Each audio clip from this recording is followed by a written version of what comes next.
Good evening friends. आज आप लोगों के बीच हम एक नए टॉपिक के साथ उपस्थित है। उस टॉपिक का नाम है स्पेशल इंटेंसिव रिवीजन।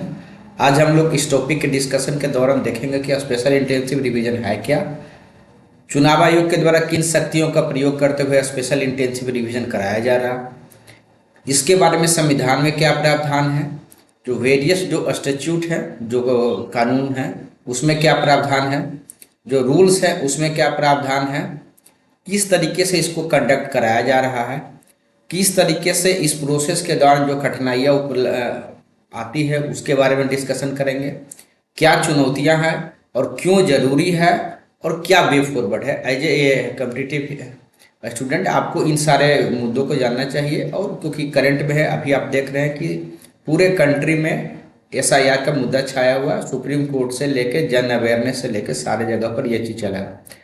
तो हम लोगों को यह जानना चाहिए कि ये जरूरी क्यों है। यहाँ से सबसे पहले हम आपको स्टार्ट करते हैं कि इलेक्टोरल रोल, जिसको सामान्य भाषा में आप वोटर लिस्ट कहते हैं, तो क्या वोटर लिस्ट के लिए स्पेशल इंटेंसिव रिवीजन क्या जरूरी है।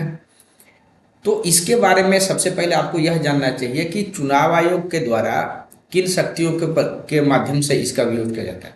देखिए, संविधान में एक आर्टिकल है 324, आर्टिकल 324 के तहत चुनाव आयोग को यह शक्ति प्राप्त है कि जितना भी कंट्री में जो चुनाव हो रहे हैं उसका सुपरिटेंडेंस करेगा, ठीक है, उसको फ्री एंड फेयर तरीके से चुनाव हो रहा है ये इंश्योर कराएगा। साथ ही अगर जो रोल्स जो होते हैं, जो इलेक्टोरल रोल्स है, जिसको आप सामान्य भाषा में वोटर लिस्ट कहते हैं, उसको प्रिपेयर करने में भी वो अपना सुपरविजन, सुपरिटेंडेंट जो है, कंट्रोल जो है वो रखेगा। तो उन्हीं शक्तियों का आर्टिकल 324 के तहत जो शक्तियां प्रदान की गई उसके तहत ये चुनाव आयोग के द्वारा जो है ये कराया जा रहा है। अब एक चीज और उसमें जानना है, क्या जब लास्ट स्पेशल इंटेंसिव रिवीजन कब हुआ। तो अगर आप बिहार के केस में देखिएगा तो लास्ट जो है स्पेशल जो इंटेंसिव रिवीजन वो 2003 में है। तो आपके मन में यह आना चाहिए, तो क्या इतने दिन से किसी भी प्रकार से जो हमारा वोटर लिस्ट है उसको क्या शुद्ध नहीं किया जा रहा है? क्या वो वही वोटर लिस्ट है जो 2003 में है या सिर्फ एडिशन हो रहा है? नहीं, तो ऐसा नहीं है, क्योंकि वोटर लिस्ट लोकतंत्र के लिए बहुत इंपॉर्टेंट है। क्योंकि वोटर लिस्ट में जिनका नाम रहेगा वही वोट देंगे और उनका ही रिप्रेजेंटेशन वही इलेक्ट करेंगे, जो भी रिप्रेजेंटेटिव है, और वही आपकी पॉलिसी बने। तो बहुत ही इंपॉर्टेंट वोटर लिस्ट होता है।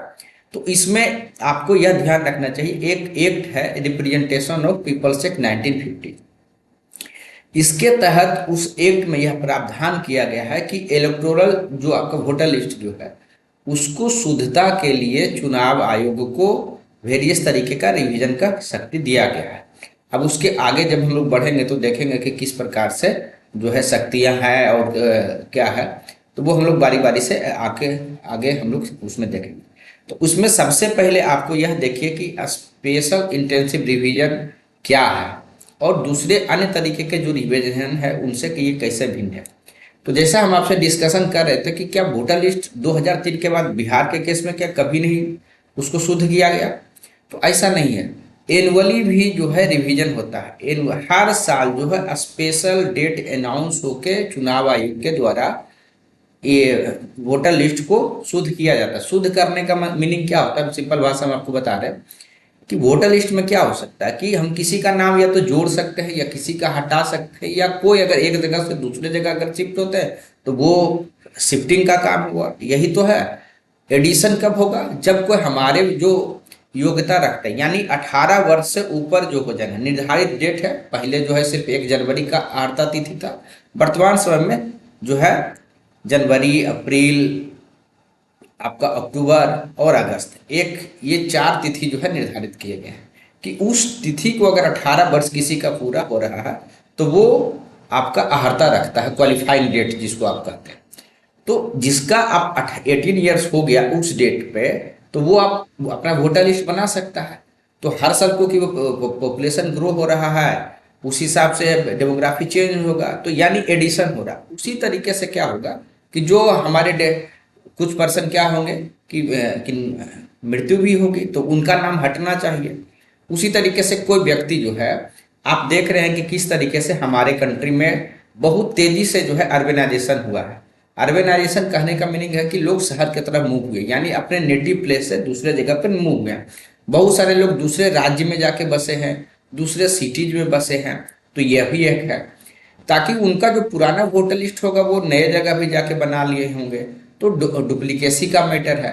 तो ये सारी चीज़ें जो है आपका एक लंबे 20 साल में बहुत सारी चीज़ें इकट्ठा हो गई। ऑल दो एनुअली इन चीज़ों का चुनाव आयोग के द्वारा जो है डेट अनाउंस करके कराया जाता है, लेकिन उसका जो स्कोप होता है उतना इंटेंसिव नहीं होता है जितना कि स्पेशल इंटेंसिव जो रिवीजन है उसका।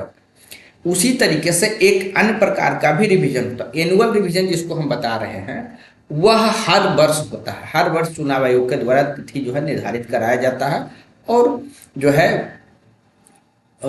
आपका जो है रिवीजन एनुअल रिवीजन होता है।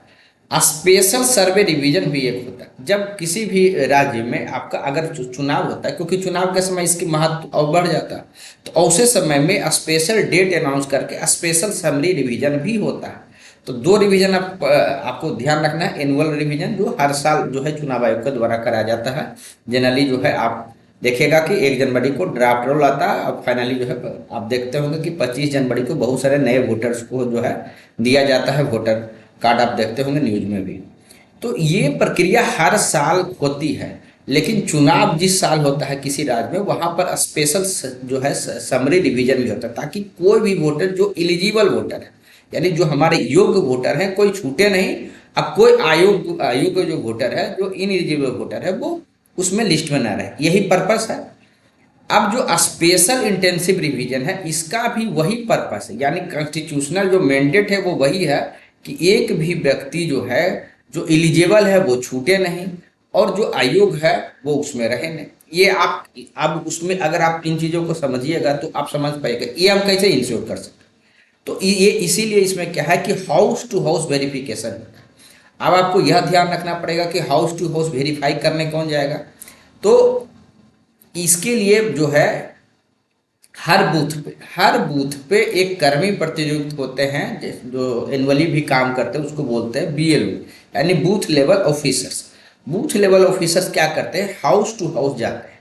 हाउस टू हाउस वहाँ पर जाएंगे और वेरीफाई करने का मीनिंग क्या है कि वो क्या जीवित है या नहीं है, वो वहाँ पर एब्सेंट है या फिर शिफ्टेड हो चुके हैं, वहाँ से परमानेंटली माइग्रेटेड हो चुके हैं या डेड हो चुके हैं, जिसको सामान्य भाषा में हम लोग एएसडी बोलते हैं, अगर प्रैक्टिकल टर्म इन चीज़ों का जानिएगा तो इसके लिए क्या जरूरी है, हमारा अभी एसआईआर के दौरान हम कर क्या रहे हैं, एक्चुअली में जिनका वोटर लिस्ट बना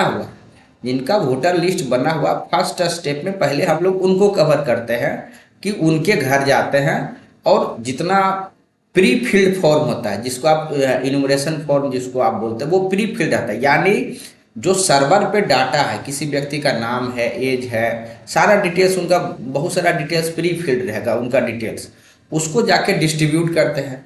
उसके बाद उनको हम लोग वहाँ पर जो स्कोप दिया जाता है चुनाव आयोग के द्वारा कि अगर कोई पुराना फोटोग्राफ्स है तो वो उसको आप रिप्लेस करके नया फोटो कर सकते हैं, क्योंकि एज के अनुसार जो है लोग का, ताकि वो फोटो चेंज कराने का क्या मीनिंग है कि जब वो बूथ पर जाए तो ऐसा ना हो कि 15 साल पुराना फोटो और उनको रिकॉग्निशन को लेके जो है वहाँ बूथ पर दिक्कत हो रहा है।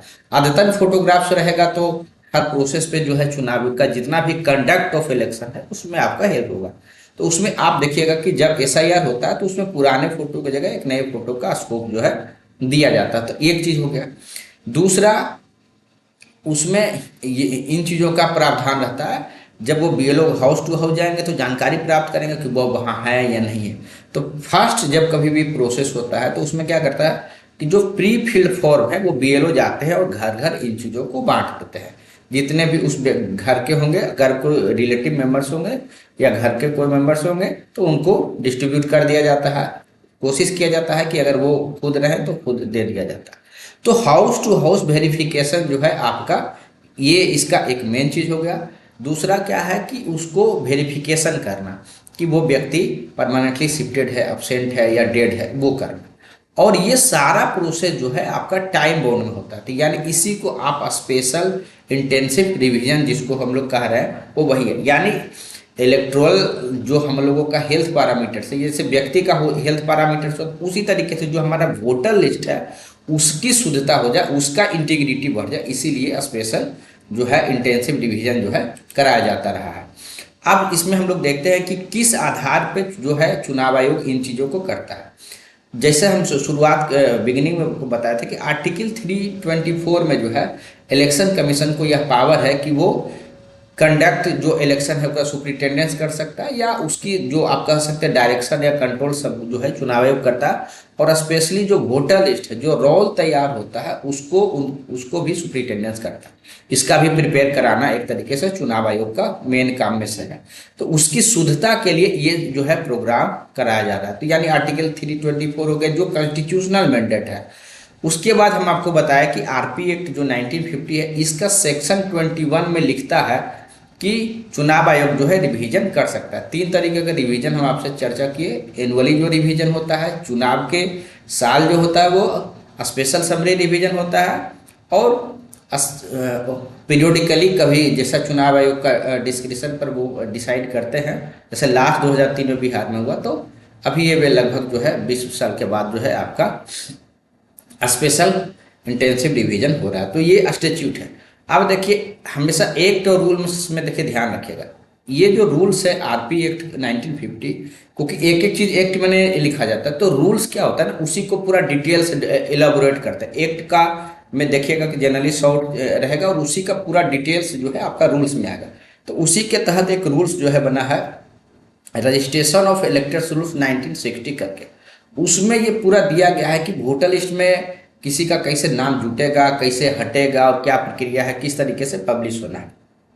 आप लोग के लिए जानकारी के लिए बता दें, क्लेम्स मतलब आप नॉर्मल जो क्लेम समझते हैं उस तरीके। क्लेम्स मतलब दावा, हर व्यक्ति का जो अपना दावा, यानी नया अगर कोई वोटर है, यानी 18 ईयर अगर वो क्रॉस कर गया है क्वालिफाइंग डेट पे, तो वो अपना जो संबंधित जो फॉर्म है, जिसको फॉर्म 6 बोलते हैं, उसके माध्यम से वो अपना दावा करेगा। बाकी जो संबंधित पदाधिकारी होते हैं, बीएलओ होते हैं, बीएलओ के ऊपर प्रखंड स्तर पर एक एईआरओ होते हैं। आप ये समझना चाहिए, सबसे नीचे जो फील्ड फंक्शनरी है वो है बीएलओ, उसके बाद प्रखंड स्तर पर है एईआरओ बोलते हैं, assistant electoral registration officer. ERO होते हैं जो आपके एक विधानसभा के स्तर पर होते हैं। बिहार के केस में अगर आप देखिएगा तो सामान्यतः जो है आप देखिएगा, क्योंकि 101 अनुमंडल अगर है, प्लस जो है अगर 243 अगर विधानसभा क्षेत्र है, तो एसडीओ तो है ही ईआरओ, प्लस बिहार के केस में देखिएगा तो इसमें यह नियम है कि डिप्टी कलेक्टर या उसके समकक्ष के जो पदाधिकारी होते हैं उनको बनाया जा सकता है। तो एसडीओ जितने हैं वो तो रहेंगे ही, ईआरओ रहते हैं, क्योंकि संख्या विधानसभा का ज़्यादा। तो डीसीएलआर जो है बहुत जगह पे आपके ईआरओ है, कहीं कहीं पर कोई अन्य पदाधिकारी भी हैं जहां संख्या उस अनुसार से नहीं है। तो ये जो है जो राज्य में जो सीईओ होते हैं वो डिसाइड कर पाते हैं जो एक्ट है उसके अनुसार से। तो प्रैक्टिकली आप देखिएगा सामान्यतः जो है डीसीएलआर और एसडीओ आपको मिलेंगे बिहार के केस में। तो उनका काम है कि अगर कोई फॉर्म 6 जो है उनके पास कर रहा है, यानी अपना क्लेम कर रहा है, तो उसको बीएलओ वेरीफाई करेगा। फिर प्रखंड स्तर पर देखिएगा बीडीओ जनरली होंगे या सीईओ जो है उसके चार्ज में रहेंगे, तो वो उन चीज़ों को आप रिकमेंड करेंगे। फाइनली ईआरओ जो है उसको अप्रूव करेगा, उसके आधार पर उनका नाम वोटर लिस्ट में जुटेगा। उसी तरीके से जो ऑब्जेक्शन है, अगर किसी व्यक्ति ने अपना नाम दिया है तो उसको जो भी फॉर्म कोई अगर नया अप्लाई करता है या हटाना है या डिलीट करना है, तो सारे केसेस में नोटिस होता है ताकि वो तथ्यात्मक चीज़ों को ला सके।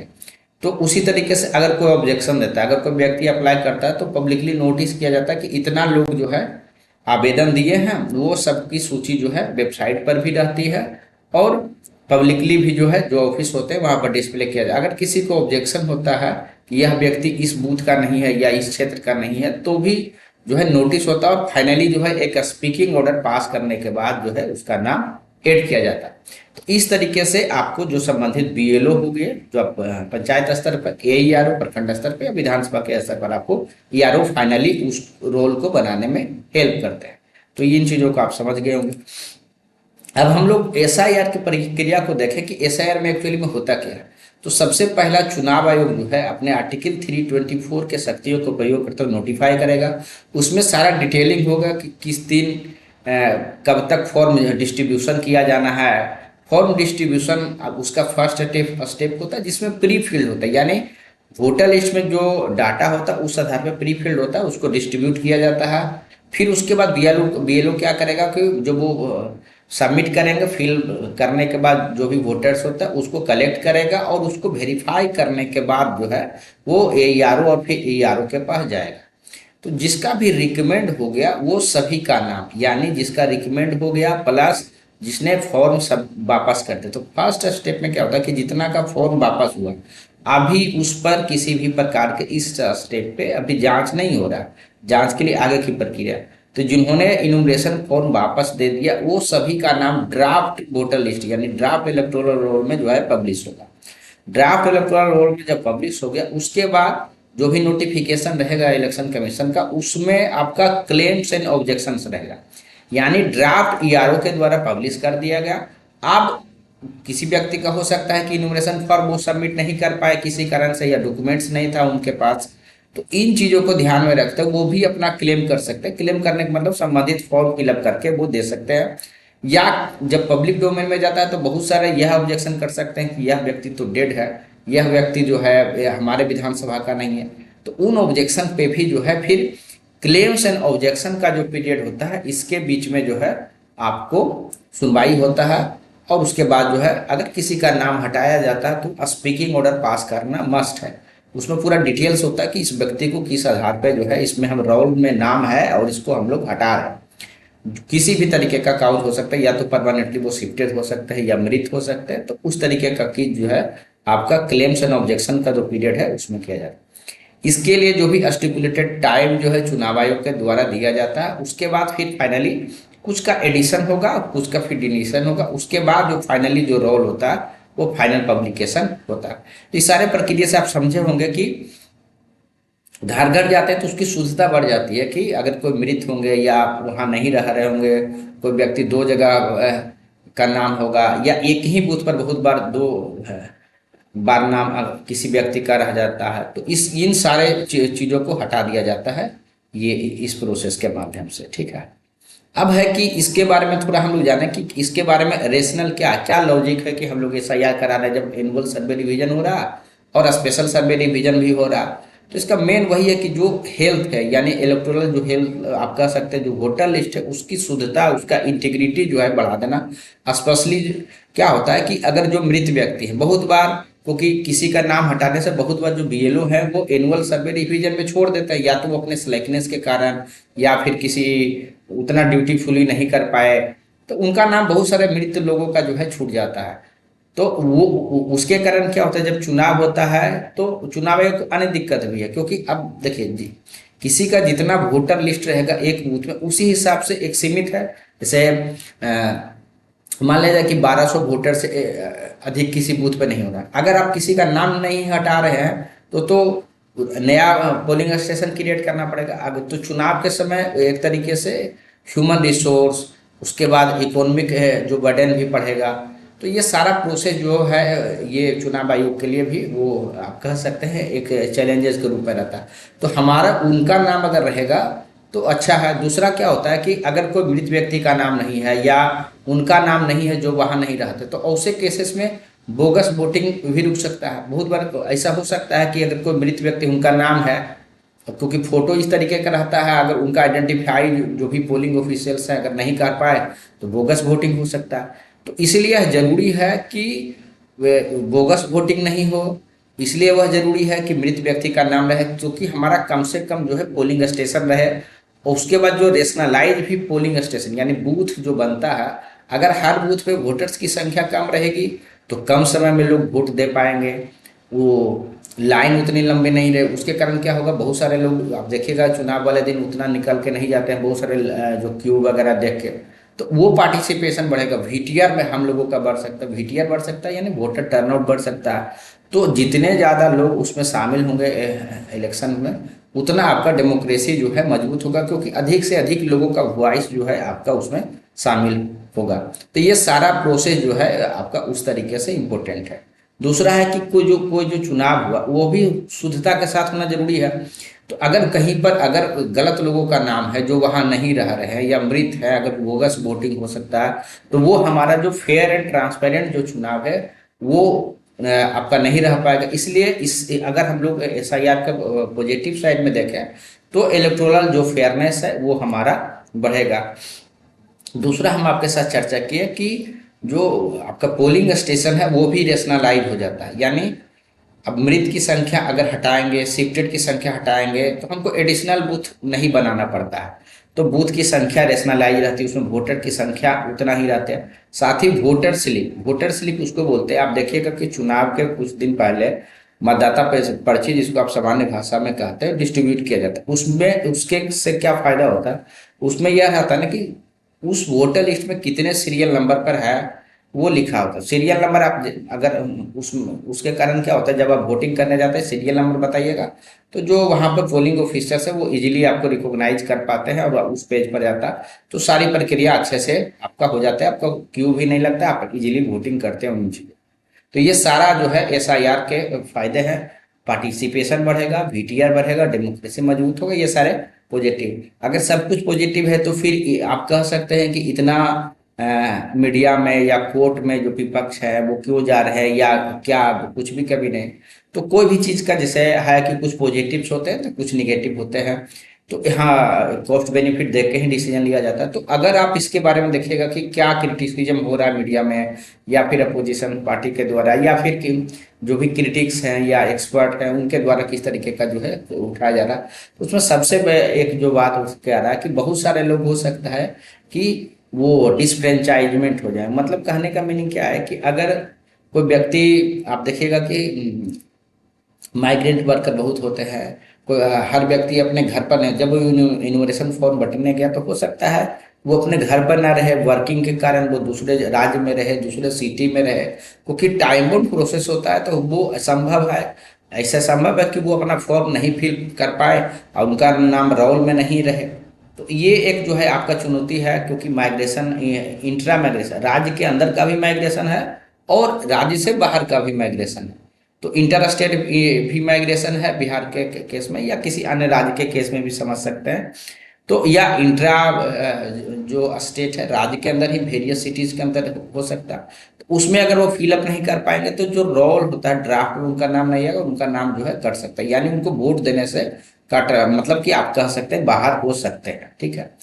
दूसरा क्या है कि इतने मास लेवल पर आप सोच के देखिए, एक वोटर एक मतलब वोटर्स एक, अगर आप देखिएगा एक विधानसभा में तो लगभग डिपेंडिंग अपन विधानसभा, बिहार के केस में अगर देखिएगा तो 2,75,000 से लेकर लगभग 3,40,000 3.5 लाख तक भी वोटर होते हैं। तो इतने वोटर्स के पास फॉर्म को डिस्ट्रीब्यूट करना, फिर उनसे वापस लेना, जो अटैच डॉक्यूमेंट्स है उसको इकट्ठा करना, ऐसे में ये ह्यूमन, सुप्रीम कोर्ट भी इन चीज़ों को जो है एक्सेप्ट किया कि इतने बड़े मास स्केल पे काम है, कुछ जो है ये ह्यूमन एरर हो सकता है या कुछ डाटा एरर भी हो सकता है। तो इसका एक संभावना है जिसके कारण कोई जेन्युइन व्यक्ति हो सकता है कि छूट जाए। उसके बाद एक और जो मेजर जो आप देखिएगा कि चैलेंज के रूप में है वो है बर्डन ऑफ प्रूफ। अगर आप एसआईआर के प्रोसेस को देखिएगा तो एसआईआर में क्या है ना कि जो फॉर्म फिलअप किए जाते हैं उसमें मेनली 3 तरीके का चीज आपका फिलअप किया जाता है। उसमें वोटर बनने के लिए सबसे पहले आपको यह ध्यान रखना है कि किस प्रकार का चीज जो है उनके पास होना चाहिए। तो 2 ही 3 चीज उनके पास अगर रहेगा तो कोई वोटर हो जाता है। सबसे फर्स्ट है कि जो 18 ईयर्स है वो होना चाहिए। 18 ईयर्स मतलब क्वालिफाइंग डेट पे, या तो वो 1 जनवरी हो, 1 अप्रैल हो, 1 अगस्त हो, या 1 अक्टूबर। तो इन इस पर अगर वो है तो उनका 18 ईयर्स अगर होगा तो क्वालिफाई वो करेंगे। प्लस उनके पास भारत की नागरिकता होनी चाहिए, और प्लस उसी बूथ के वो वोटर हो सकते हैं जहाँ पर कि ऑर्डिनरी रूप से, सामान्य रूप से वो वहां पर रह रहे हैं। ये 3 क्राइटेरिया जो है समानता जो है रहता है। ठीक है। तो 3 क्राइटेरिया आपका है। तो अब हम लोग देखेंगे कि जो हम लोगों का एसआईआर हो रहा है उसमें 3 तरीके का डिक्लेरेशन एक करना पड़ता है। उस डिक्लेरेशन में क्या है कि 1/7/87 के पूर्व अगर किसी व्यक्ति का जन्म है, अगर आप इसको गंभीरता से देखिएगा तो जो इंडियन सिटीजनशिप 1955 है, जो भारत में नागरिकता किसकी क्या रहेगी उससे सीधा संबंध इन चीज़ों को है। ठीक है। तो उसमें 1/7/1987 के पहले जिनका अगर डेट ऑफ बर्थ है, उनके लिए जो रिक्वायर्ड डॉक्यूमेंट्स में से है उसमें से है कि चुनाव आयोग के द्वारा 11 डॉक्यूमेंट जो है स्पेसिफाई किए गए, उसमें से किसी एक डॉक्यूमेंट्स उनके पास होना चाहिए। उसमें जाति, आवासीय, मैट्रिक सर्टिफिकेट, इस तरीके के डॉक्यूमेंट्स हैं। तो कोई वो अपना देंगे तो वो बाकी किसी अन्य प्रकार के डॉक्यूमेंट्स का जरूरत नहीं पड़ेगा। अगर आप देखिएगा सिटीजनशिप एक्ट 1955 का, तो वो उसी के आलोक में जो है, अगर 1787 से लेकर 2/12/2004 के बीच अगर है, तो जो व्यक्ति जिनका नाम वोटर लिस्ट में, वो अपना और प्लस जो है किसी अपने मदर या फादर का उनको डॉक्यूमेंट्स देना पड़ेगा, सिमिलर जो 11 डॉक्यूमेंट चुनाव आयोग के द्वारा दिए। और 2/12/4 के बाद जिनका भी जन्म है, तो वो अपना भी डॉक्यूमेंट देंगे प्लस मदर और फादर का भी डॉक्यूमेंट देना। इसके कारण बहुत बार अगर डॉक्यूमेंट्स लोग को नहीं रहता है तो वो एक परेशानी का रहता है, या बहुत बार डॉक्यूमेंट्स मिसिंग हो सकता है। बहुत बार फ्लड आया हुआ किसी ऐसे रीजन में, हमारे देश में ऐसे हिस्से हैं जहाँ पर कि हो सकता है डॉक्यूमेंटेशन उनके पास ना हो, फ्लड का एरिया हो या किसी भी फायर में उनका डॉक्यूमेंट्स उस तरीके से हो गया हो।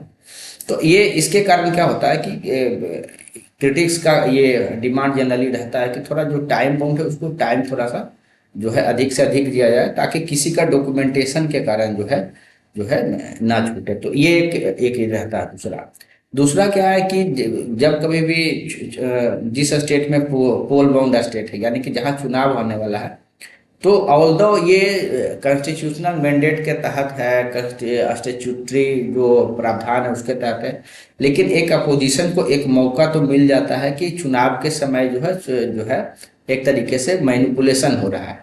ठीक है, तो ऑल्दो अभी तक किसी भी प्रकार का सुप्रीम कोर्ट में मैटर चला, कहीं पर वो प्रूवन नहीं हुआ, लेकिन एक मौका तो है, एक पॉलिटिकल सेंसिटिविटी तो बन जाता है कि जिसके कारण वोटर्स जो है उसमें आपका ये कर सकते हैं। तो ये आप जब कहीं भी रखिएगा तो आप पॉजिटिव और प्लस जो है जो भी आपका क्रिटिसिज्म है, दोनों आपको बताना है कि ये पॉजिटिव है और ये क्रिटिसिज्म है। ठीक है, तो दोनों चीज आपको ध्यान रखना है। ठीक है, एग्जाम पॉइंट ऑफ।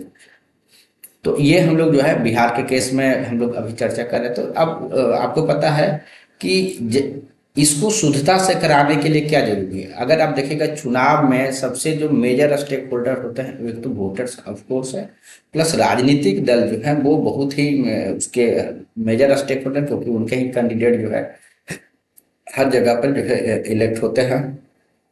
तो इसीलिए चुनाव आयोग के द्वारा यह स्पेशल जो है इंस्ट्रक्शंस रहता है, जब फॉर्म डिस्ट्रीब्यूशन होता है, इनोवेशन फॉर्म डिस्ट्रीब्यूशन होता है, तो हर बूथ पर जिस तरीके से बीएलओ है उसी तरीके से राजनीतिक दल का बीएलए भी होता है, बूथ लेवल एजेंट। उन दोनों का भी जो है बैठक कराया जाता है, उनको भी सारी चीजें बताया जाता है, साथ ही उनका भी सहयोग लिया जाता है। जो पॉलिटिकल जो हम लोगों का पंचायती राज का जो व्यवस्था है उनके लोगों का भी सहयोग लिया जाता है, ताकि सूचनाओं का प्रचार प्रसार है, एडवर्टाइजिंग कराया जाता, प्रचार कराया जाता, माइकिंग कराया जाता, ताकि साथ ही जो पंचायत भवन होते हैं उस पर भी उन चीज़ों को लगाया जाता है, बूथ पर भी लगाया जाता है सूचना। ठीक है, तो ये सारा चीज़ जो है कराया जाता है। प्लस अगर किसी का नाम हटाया जाता है तो उस प्रोसेस के दौरान तो पब्लिकली जो है उनको सुनाया जाता है कि इन व्यक्ति का इस कारण से नाम हटाया है। अगर सब कोई डेट करे, अगर कोई वहाँ पर जहाँ ये या तो बूथ पे या पंचायत स्तर पर जब सुनाया जाता है, अगर कोई उसमें ऑब्जेक्शन करता है तो फिर जो है उसका रीवेरिफिकेशन होकर उसमें रेक्टिफिकेशन किया जाता है। यानी पब्लिक का पार्टिसिपेशन, सिविल सोसाइटी जितने हैं उनका, और हर स्तर पे राजनीतिक स्तर जो पार्टियां उनका बैठक होता है। डीईओ डिस्ट्रिक्ट इलेक्शन ऑफिसर जो सामान्यतः बिहार के केस में डिस्ट्रिक्ट मजिस्ट्रेट होते हैं, उनके स्तर पे ईआरओ जो या बिहार के केस में एसडीओ या डीसीएलआर सामान्यतः आपको देखेंगे, या प्रखंड स्तर पे जो एईआरओ होते हैं उनके स्तर पे राजनीतिक दल के साथ बैठक किया जाता है, और वो सारी सूचनाएं उनको जो है ट्रांसमिट किया जाता है, ताकि एक ट्रांसपेरेंसी के साथ जो है वोटर लिस्ट को जो है शुद्धता किया जाए। जब ड्राफ्ट भी होता है, पब्लिश होता है, तो सारी कॉपियां राजनीतिक दल को दिया जाता है कि ये ड्राफ्ट में है, अगर किसी का नाम छूट गया है या किसी का नाम गलत जुटा हुआ तो आप ऑब्जेक्शंस जो है दे सकते हैं। उस पर ईआरओ और एईआरओ जो है सुनवाई करके उन चीज़ों को करते हैं। तो बहुत ही ट्रांसपेरेंट तरीके से किया जाता है। वर्तमान स्थिति में देखेगा कि बंगाल या कहीं अन्य जगह भी हो रहा है। तो ऐसे जगह पर एक ये भी इशू रहता है कि इस केस में कोई ऐसे लोग जरूर हट जाना चाहिए वोटर लिस्ट से जो यहाँ के भारत के नागरिक नहीं हैं। अगर उनके पास डॉक्यूमेंट्स नहीं है जो चुनाव आयोग के द्वारा निर्धारित किए गए, तो उनका नाम वोटर लिस्ट से कटना चाहिए। तो यह भी एक पॉजिटिव में जो है चीज़ें रखी गई है कि कोई जो भारत की नागरिकता नहीं रखते हैं तो उन चीज़ों उनका नाम जो है हटना चाहिए। अब ये इस तरीके का इतना सेंसिटिव मैटर है कि ये मैटर जो है आपका सुप्रीम कोर्ट तक गया है। तो सुप्रीम कोर्ट जनरली दो तीन चीज़ों को जो है के द्वारा जो है ऑनरेबल जो सुप्रीम कोर्ट है उनके द्वारा किया जा रहा है कि क्या जो है किस जुरिडिक्शन जो है आपका जो है इलेक्शन कमीशन का किस तरीके से है उसमें, क्योंकि एक क्लाउज जो है सिटीजन शिप का जो वेरिफिकेशन का है उसके बारे में भी वो चेक सुप्रीम कोर्ट में मैटर अभी जो है आपका चल रहा है, उसका फाइनल डिसीजन जो है नहीं है। उसके बाद साथ ही यह भी उसमें चल रहा है कि ड्यू प्रोसेस जो है किसी का नाम जोड़ने में या हटाने में जो है किया गया है या नहीं किया गया है, तो वो भी प्रॉपर नोटिस के माध्यम से दिया गया है या नहीं, अपॉर्चुनिटी जो है उनको दिया गया है नहीं, ये सारे मुद्दे जो है सुप्रीम कोर्ट के द्वारा जो है दिए गए हैं। ठीक है। या किस तरीके से जो पूर्व में जो आपका हुआ है जैसे 2003 में, तो वहां पर जो एक तरीके से हुआ, तो 2003 और अभी वाले में किस तरीके का डिफरेंसेस है वो, जैसे उस समय टाइम बाउंड थोड़ा अधिक था, यहाँ थोड़ा टाइम कम है, तो इसको लेके भी सुप्रीम कोर्ट में मैटर है। फाइनल जजमेंट अभी भी जो है सुप्रीम कोर्ट के लिए है। तो हम लोग बिहार में तो क्योंकि एसआईआर हो गया है, चुनाव भी हो गया है, सक्सेसफुली सब कुछ हो गया, लेकिन देश के अन्य हिस्सों में जहाँ पे 12 राज्यों में भी हो रहा है, बहुत तरीके का न्यूज़ सुनने को मिलेगा। तो वहाँ आप अपने जो इंटरव्यू है या मेंस के हिसाब में जहाँ आप कभी सजेशंस लिखने की बात आएगी, तो आप इन चीज़ों को लिख सकते हैं कि किस तरीके से करा जाए ताकि कम से कम जो है उसके बारे में जो है निगेटिविटी या वोटर्स का जो ट्रस्ट है चुनाव आयोग या डेमोक्रेसी में वो कम न। उसके लिए जरूरी क्या है ना कि कौन कौन सा डॉक्यूमेंट्स रिक्वायर्ड होते हैं उसको क्लियरली जो है बताया जाना चाहिए। थोड़ा टाइम गैप जो है उस अनुसार से रहे कि वो एडहोक ना लगे, बहुत जो है बिना डॉक्यूमेंट्स के कारण किसी का नाम नहीं छूट जाए। ठीक है।